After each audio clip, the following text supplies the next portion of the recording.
नमस्कार दोस्तों, मेरा नाम है अनुज पटेल और आप देख रहे हैं नेशनल जनाधार। साथियों, लोकसभा चुनाव होने में महज कुछ ही महीने का वक्त बचा हुआ है या फिर कहें कि कुछ ही दिनों का वक्त बचा हुआ है और ऐसे में सभी पार्टियों में सीटों के बंटवारे पर मंथन चल रहा है। देश में लोकसभा की सबसे ज्यादा सीटें उत्तर प्रदेश में है और सभी दलों का ये प्रयास रहता है कि उत्तर प्रदेश में लोकसभा के 80 सीटों में से ज्यादा सीटें निकाल सके या फिर ज्यादा से ज्यादा सीटें अपने खेमे में कर सके।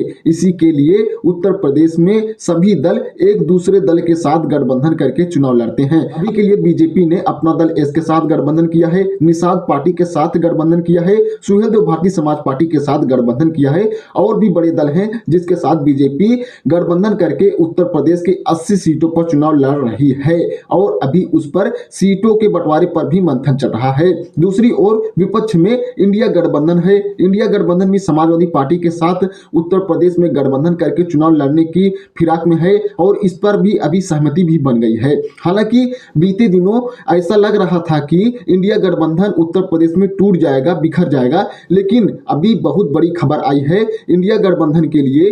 इंडिया गठबंधन में कांग्रेस और समाजवादी पार्टी उत्तर प्रदेश में मिलकर 80 सीटों पर चुनाव लड़ेगी।